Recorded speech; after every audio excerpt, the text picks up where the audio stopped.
Good morning, and thank you for joining us for the 2022 Community Justice Summit. I'm Courtney Bryan, and it's my great honor and joy to be the Executive Director of the Center for Court Innovation. We are joined together today by hundreds of attendees from nearly 40 states and 15 countries. That is a lot of time zones. If you can, I thought it would be fun if you took a second and put in the chat, if you're able to, where you're tuning in from at some point today. Thank you all for being here to learn and to share your knowledge. This conference is about sharing what's new in the field of community justice and about networking and learning from each other.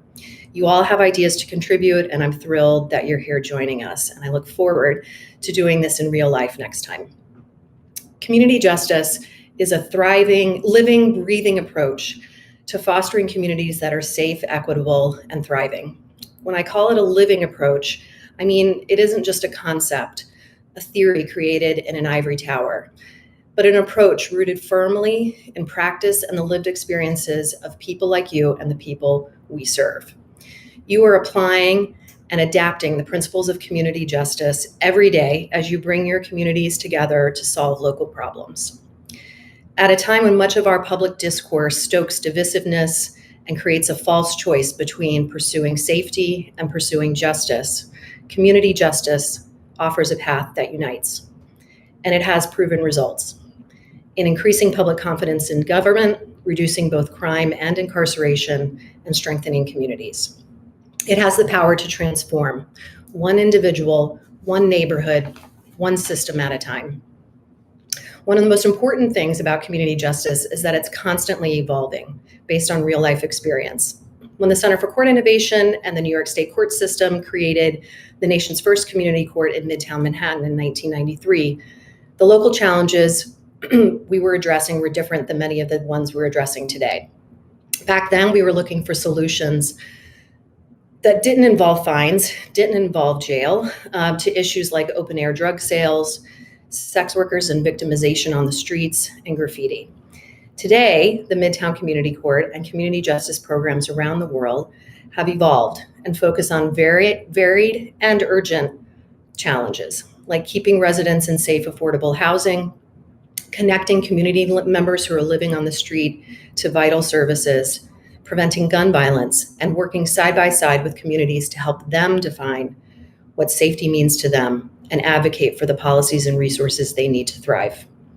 I'm thrilled that we're releasing a new publication during the conference called Community Justice Today, which updates for the challenges of today the core principles of community justice we articulated over a decade ago. The updated principles embody the values that future-focused justice practitioners like you share. Values that include shrinking the footprint of the system by diverting more cases and more people to community-based solutions, empowering residents to co-create justice on their own terms, and advancing racial equity in a system that continues to disproportionately impact the lives of people of color. Now, a few thank yous. I'd like to thank the team here at the Center for Court Innovation for all the hard work required to put this conference together. Thank you to all the panelists and speakers who will be sharing their experience. And thanks to all of you for being here, being part of this special group of professionals who are committed to creating a justice system we can all be proud of. I want to especially thank the Department of Justice's Bureau of Justice Assistance for their support of this conference and for over 2 decades of helping support community justice around the country. The folks at BJA have continued to not only offer critical funding, but critical partnership, good ideas, and a strong voice to ensure that community justice flourishes throughout this country. I'm especially grateful to Director Carlton Moore and to the steadfast leadership of folks like Krista Mahoney and Betsy Griffith. I'm so pleased now to turn it over to Betsy to offer a few words of welcome this morning. Betsy. Good morning.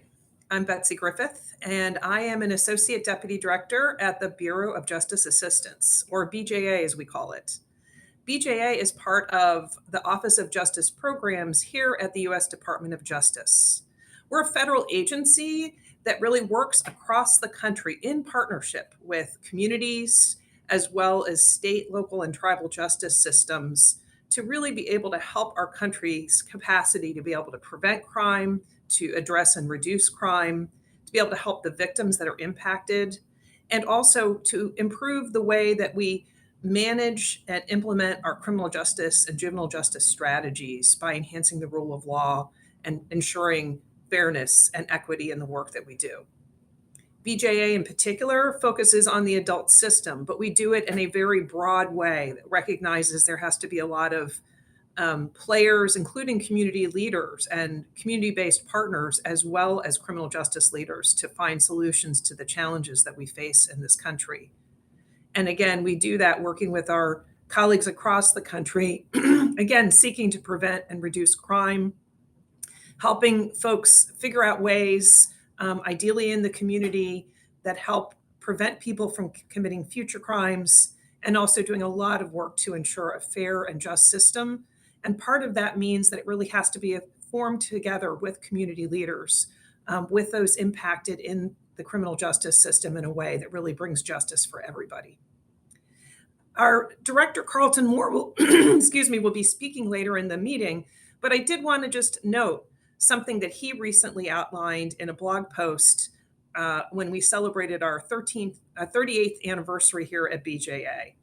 One of the things he noted in this blog is really this importance of the way that we elevate the work that's happening in the field through projects like our community courts and community justice work and the work we're going to be highlighting at this summit. What he said was this: I've discovered that of many BJA's many initiatives, no matter how different they are, they have several important traits in common. They identify groundbreaking ideas, they promote the knowledge and funding needed to help those ideas become reality, and they disseminate the ideas as widely as possible. So what does BJA do, he asked? Here's one answer. BJA delivers innovation in criminal justice and public safety. And we really do that by partnering with you and elevating the innovation that you are creating every day in your communities, bringing new solutions that are really responsive to the things that are happening today in your communities. And this work that Courtney talked about that has been a partnership with the Center for Court Innovation over multiple decades is really an excellent example of the kinds of partnerships that we love to promote. Because really what we do is elevate and promote the good work that you're doing. It really is your work that we're trying to elevate and translate and support your peers across the country. And we're very proud that it has been since the 1990s that we've been supporting this important work around community justice efforts. You'll hear in more detail from our director, Carlton Moore, about his commitment as well to these issues. And we're so proud to have a leader that supports that, along with other leaders, including our principal deputy director, Kristen Mahoney, that Courtney mentioned, and my supervisor, Ruby Kazelbosch, who also support this work. And really, as I mentioned before, it's been a partnership not just with the center, but many of you that are here today that have been out there trying new things in the work that you do through both community courts work and through other investments BJA has made, including our Burn criminal justice innovation work. What we recognize through this is that our efforts to reach community leaders, residents, and institutions are critical. We really have to reach you where you are, in the communities where you are, and co-produce safety, that we bring all of our assets and our perspective together to build safer and stronger communities and efforts that really can be sustained over the long haul. One key aspect of this work is making sure that we support you and having the time and space for there to be true collaboration, for really residents to be engaged and educated and given opportunity to weigh in and to help in the planning and the ongoing life of community justice efforts. And we think that obviously it's important to continue to be there to support folks as they build new skills and they build trusting relationships. We recognize that these individual efforts coming together and done collaboratively are able to address the range of challenges that communities face and can build long-term, comprehensive and sustainable solutions, and really also help people who may have needs, who can, through support and access to services, can also contribute and be valuable members of their community. I know that you will find this theme of really engaging community leaders and working in partnership and supporting residents is a key theme you'll hear about over the course of the summit. But we also recognize that these challenges are complex and they didn't happen overnight. These are things that have evolved over time. So it's really critical that we understand the communities that we work in. Knowing the history of the community, understanding and engaging the leaders, recognizing and being able to leverage assets that can support those strategies and challenges that we face really can help us put together a plan that can be sustained and really more effectively target the challenges we're facing. And we've recognized, and you all have shown over time, that community leaders can engage and use data and research to really help better understand and target and come up with those long-term solutions. So we really appreciate your leadership and want to support you in that journey. There are also, I think, what we want to mention is every time we go into a community, I've learned this over and over again. It doesn't matter what community is in America. This has been my experience the whole time I've had the honor to work here at the Department of Justice. Every community has amazing assets, amazing leaders, resources, and partners. And when we all come together, these partnerships are really such an amazing starting point and foundation to bring together effective strategies to be able to address the crime issues we've been talking about. And we recognize you who are attending this meeting have assets you can bring to the table and really encourage that networking that Courtney was talking about so that we can learn and build and grow from the assets you have and help you bring more assets and ideas to your communities. And we hope that the time you spend with us helps you bring a couple of those nuggets and resources back to your community. Speaking of resources, I did want to just take a quick moment to mention we have over $1 billion that we put out in resources every year, as well as provide access to a lot of training and technical assistance that is at no cost to you. So they're going to put up a slide here just to share with you a little bit of information that I would encourage you to take a look at. Go look at our website. We have information about the programs that we fund, information about tools and training that's available to you. And also, you can sign up and be notified every time a solicitation comes out, or if we have a training webinar to talk about solicitations that help you get prepared for the year. And of course, we also really encourage you to follow us on social media. We're often sharing information about the amazing projects that we're doing in partnership with you all across the country, and really want to promote and educate others about your amazing work. So we really encourage you to stay in contact with us so you can track those successes and also for us to highlight the work we're doing with you. I also really want to take a moment to thank the Center for Innovation. It really has been a multi-decade partnership. The Community Justice Today publication that was just released does such a nice job of telling the story of the work that's been happening across the country around community justice, and the steady partnership between BJA and the Center for Court Innovation to really elevate the work that you all have been doing. So I really want to thank Courtney and her team, the amazing team at the center, who really works across the country to be able to support this work. And I know that everything that will happen over this summit will be helpful and useful and hopefully bring energy and ideas to the work that you do after the meeting is over.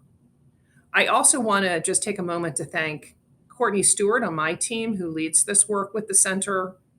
And finally, to thank you, those of you that do this hard work every day. I know sometimes it can be really challenging. It feels overwhelming. And we just want you to know we're here with you. We're here to support you, to share ideas, and really look forward to hearing about all the amazing work that's happening across the country. And so with that, Courtney, I'll turn it over to you. Thank you, Betsy, so much for that welcome and the support again of our collective work across the country. It's now my privilege to introduce our keynote speaker, Dr. Lucien Gonzalez. Dr. Gonzalez is a pediatrician, a behavioral health specialist focusing on substance use. and a professor at the University of North Carolina at Chapel Hill. He's here today to talk about the concept of stigma, its far-reaching and deep impacts on individuals and communities, and how the justice system and treatment professionals can promote healing and transformation by consciously working to undo it. Welcome, Dr. Gonzalez. Thank you for allowing me to join you today. Before getting started, I wanted to take a moment for everyone to allow ourselves the opportunity to celebrate being here.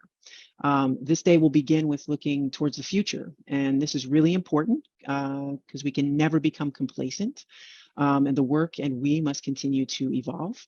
And that said, whether you've been involved in this work for a long time or you're drawn here to get started, you are contributing to something really amazing. So celebrate that and use that energy to fuel what comes next, because that's what I'm doing. I'm really excited to be here. I'm here to engage us in thought around stigma. Stigma is a really popular topic right now. There have been a lot of initiatives, and there's been a lot of use of the term in recent years.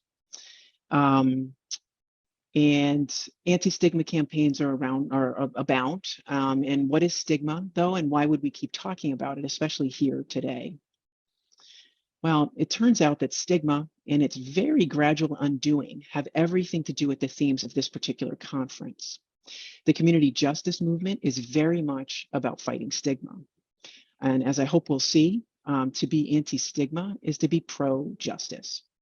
And in my view, and I'm not the first to say it, I think justice as love out loud. And this is why I'm excited to have been asked to be here today to kick things off and to participate.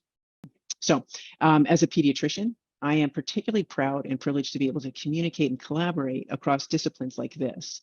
Strong, empowered families and communities are good for child well-being. And that's what I'm about as a pediatrician. So that's my role in being here today. Stigma is more than about words. A lot of anti-stigma messaging necessarily involves creating and using non-pejorative, person-centered terms to describe people, behavior, and states of being. Research projects have been funded to look at language and electronic medical records as a sole factor relating to stigma and health inequity. But is language alone enough? Is that the whole picture? And language, as we'll learn, is very important. Language should be person-centered and respectful. People should be spoken to and described in ways that they choose and that they prefer. This is actually one of the many reasons I'm pleased to see that time today that's devoted to community engagement, that is bi-directional and emphasizes partnership and knowledge co-creation rather than being unidirectional and kind of deciding in a vacuum, which I experience in medicine, where we often decide what are terms to use, what is people-centered, what would people prefer. It really necessarily involves the people that it refers to, and that's something we'll be spending time on today. Language change alone is not enough to eliminate stigma. It is the attribute or the condition itself that's stigmatized, not just the words that we use to describe them that are stigmatized. So if we stop with words, then in something like substance use disorder, which is now a preferred term, risks just becoming the new substance abuse. And what do I mean by that?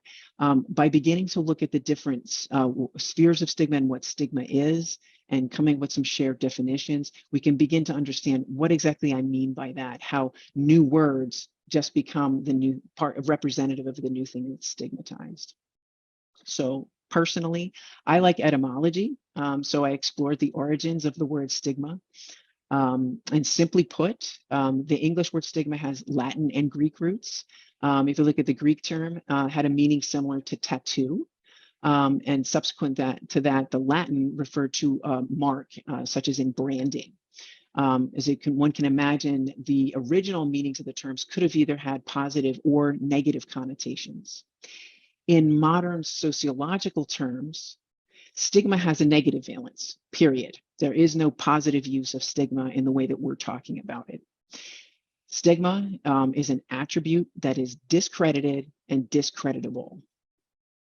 That attribute can be visible, like someone's skin color or a physical disability, or an attribute can be not immediately apparent until revealed, like a spiritual belief I might have or substance use.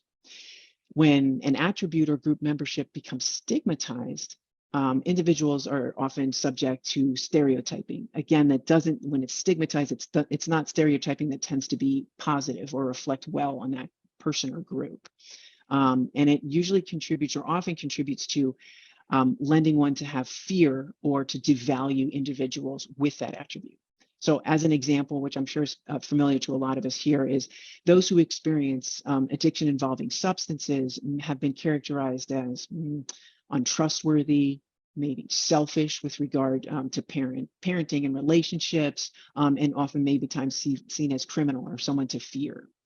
What I've also personally been observing more recently in some healthcare settings, particularly behavioral health spaces, is individuals being characterized as having stunted development or incapable of insight or good judgment.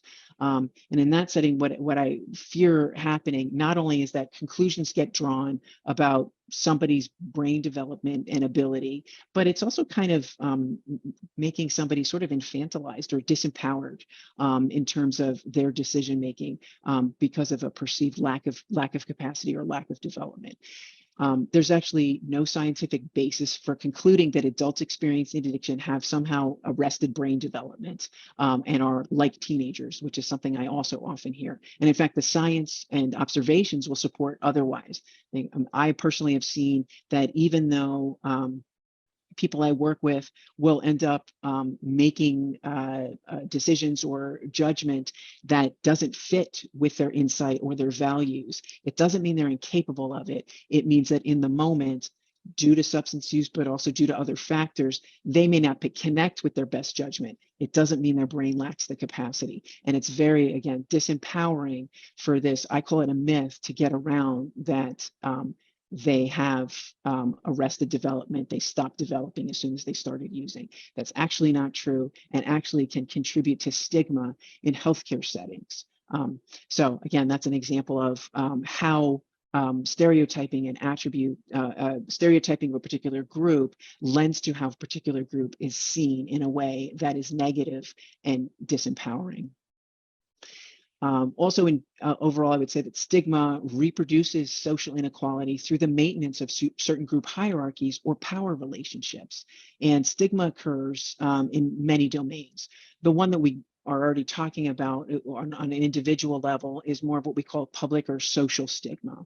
And that's when other people endorse negative stereotypes and prejudices about a certain group that results in discrimination towards that group. A next thing that can occur that's really important, I always try to remember, is something called self-stigma. And that is the person who the stigma is the target of internalizes those stereotypes, those negative values, those negative ideas. And those can contribute to a low self-worth, low self-esteem, a low sense of efficacy of their ability to do things.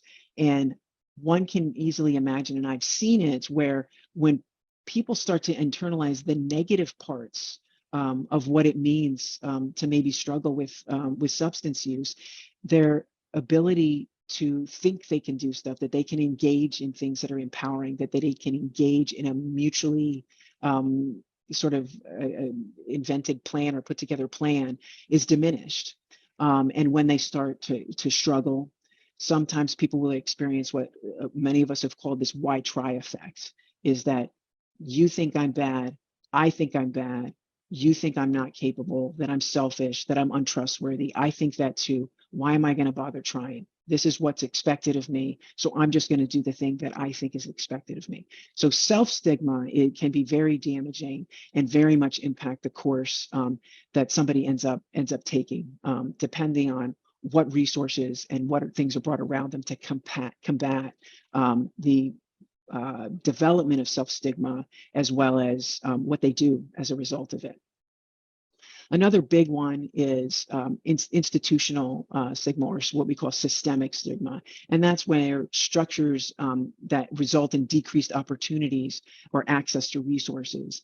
I can say from the medical standpoint, I've seen individuals who are taking medications for the treatment of opioid use disorder not be able to go to certain healthcare settings. One we're experiencing right now is people coming out of the hospital not being able to go to rehabilitation or transitional care facilities to complete out some of their care because they're on the medication.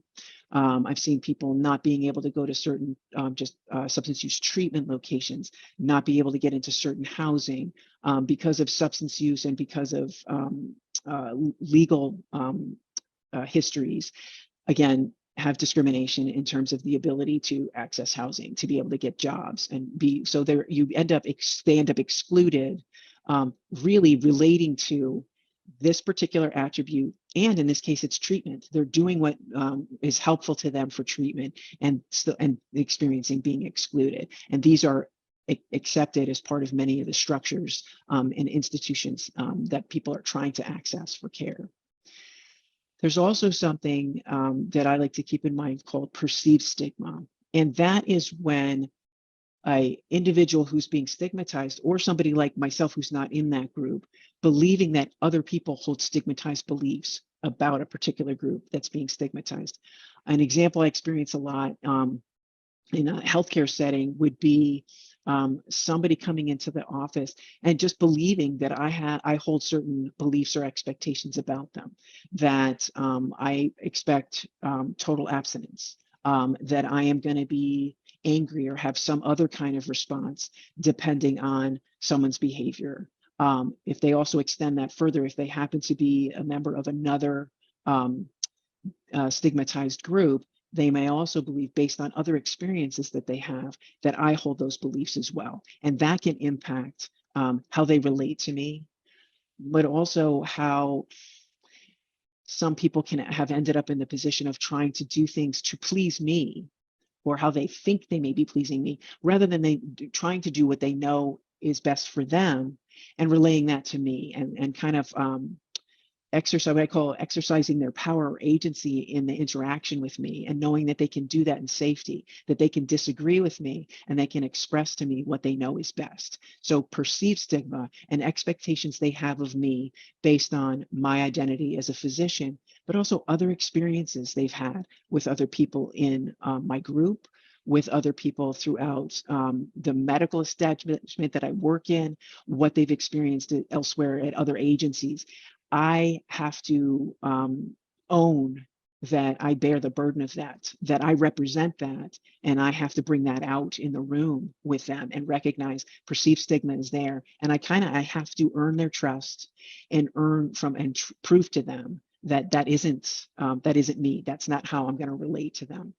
The other, as I mentioned first, is I may hold a belief that other people on my team, people in the rest of my institution, across disciplines, I may make assumptions about stigmatized beliefs that other people have, and that may cut things short, me not giving other people a chance to actually, first of all, display to me, what their beliefs are, what their values are. And also I have to remember that even if somebody does hold a particular belief, I have the responsibility to be respectful and try to work with them and to try to reflect something different, rather than try to get into conflict with them. Because I've personally found that this kind of thing doesn't get us anywhere. It's finding where we agree, and how can we learn from each other in moving forward. So perceived stigma is a really big one, and one that I find often doesn't get brought up and brought into the problem solving that we have with each other, and also directly with the people that I'm trying to be helpful for. Another thing that doesn't get included oftentimes when we talk about, people talk about types of stigma. I like to talk about it as actually as spheres of stigma, because they're not just like little columns that occur. They're spheres that overlap, and they all, institutional stigma impacts perceived stigma. Institutional stigma can impact public or social stigma. So I like to view them as spheres that all can relate to and influence how the other ones occur. I mean, how they can be positively influenced as well. one thing that's often then not included in those spheres is the concept of stigma amplification. And that, what I like to think about up first in thinking about stigma amplification, is not all substance use is created equal. So if I, as a physician, experience a struggle with substance use, I am not going to have the same experience moving through different systems as somebody who is identifying as African American, who doesn't have a educational level that's mine, who doesn't have access to resources that I do. They are going to be oftentimes experiences those systems differently. And part of that is due to being a member of other groups that are stigmatized or disempowered or discriminated against. When you experience being a member in more than one stigmatized group or identity or attribute, the outcome is amplified. And so it's going to be worse for somebody who's a member of one group versus the person who's a member of others. And just keeping in mind that how people then experience walking through systems and working between different individuals is not going to be the same. So it needs to be individualized, and it needs to be kept in mind, the amplification of the negative impact, but also lack of access to different resources and different levels of empowerment that people might experience. Another thing that I experienced that I'm betting that a lot of people here doing this work is something called stigma by association. And that is disapproval and stigma that is evoked as a consequence of associating with stigmatized persons or groups. I've experienced this as a professional by sort of being not completely embraced by a department that I work in, by what I'm trying to access in terms of resources for team, for people on my clinical team, for things that we need to do compared to other groups. And it's by association with the groups that I'm trying to provide help for. Families will experience, and other caregivers may experience stigma by association when they try to get help or when they're reporting their collateral, their side of things, and trying to get things, is they can be associated, and not how they're perceived is impacted by the family member or other person they care for that they're trying to get help for because of that negative association. So something to keep in mind that's occurring, but also the ability to be part of combating it. And also to be aware of the stress that it puts not only families and other caregivers under, but recognize the stress that it puts us under as people who are professionals working together and find ways of providing support for each other, because it's a stress that is added to the work. Stigma can be intentional or unintentional. And I just had a discussion about this earlier today. I didn't mean it. Doesn't mean that it didn't happen or isn't happening. And it doesn't mean I didn't do it or facilitate it. So I need to maintain an awareness that even if I didn't mean it, I have to just have this ongoing awareness of, are there ways, and this is how I learn by talking to other disciplines, speaking in different environments, and just getting to know people, learning from people, words that I use or conceptualizations that I have that may still, for myself, be stigmatizing, and I didn't know it. And so it's being aware and open to finding these things out. And the other is also, things can be intentional. And I'll talk about that a little bit in a minute. And it's when we get into talking about, I think about oppression. As I've begun to think about stigma more and more and what it is and what it represents, I started to think more about oppression. And especially when we think about something like perceived stigma, I think about one of my favorite quotes is from Stephen Biko, who was an anti-apartheid activist, who said that basically the power of the oppressor is the mind of the oppressed.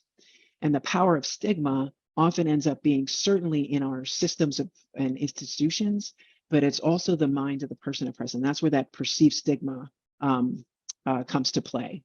And so to be oppressive is to unjustly inflict hardship and constraint on a group, especially on a group that's been subordinated attempts at subordination.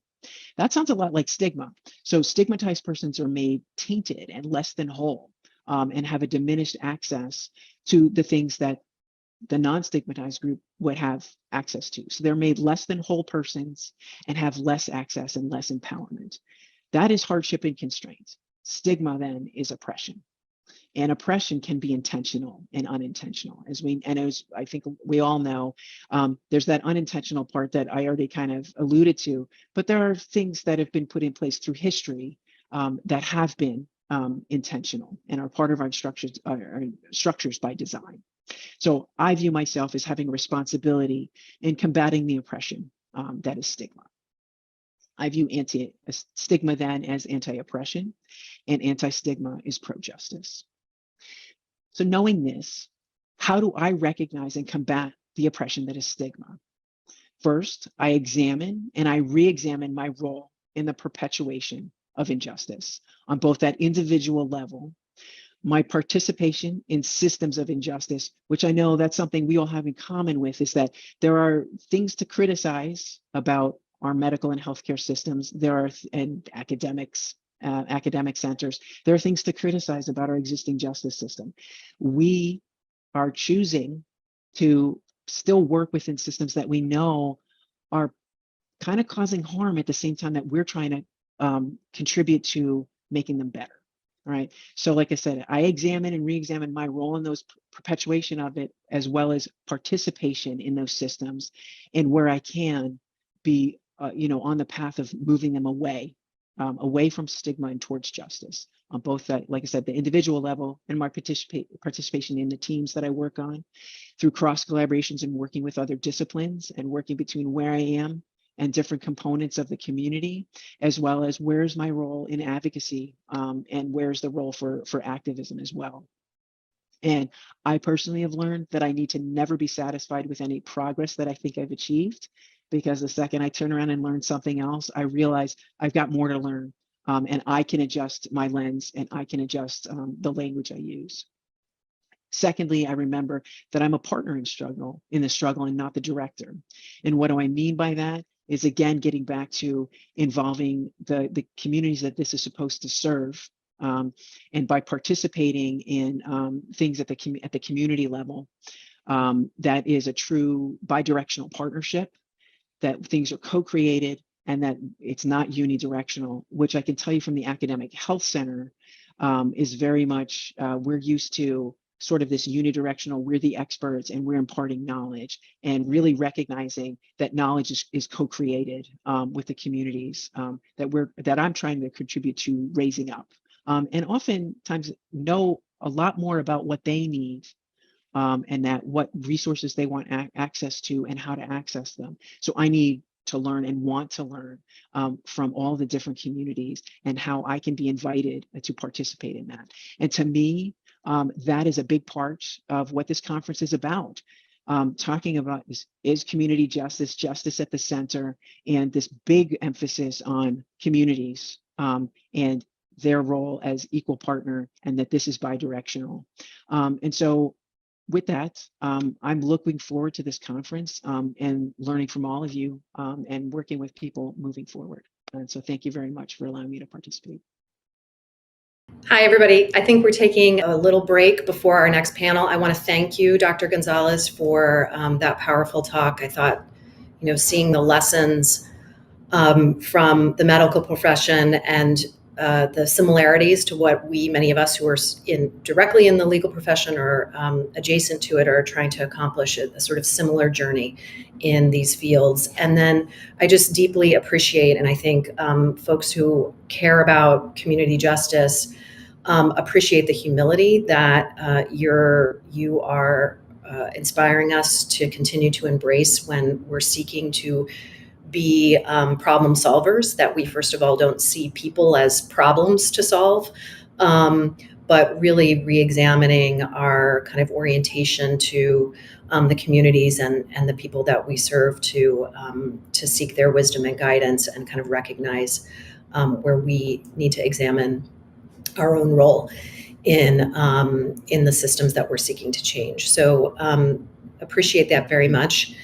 And I think we will start. We're giving folks a break to go check your email, go get some coffee, and then we will be coming back at 10:30 for the Community Justice Today panel that I'll be moderating. Thank you.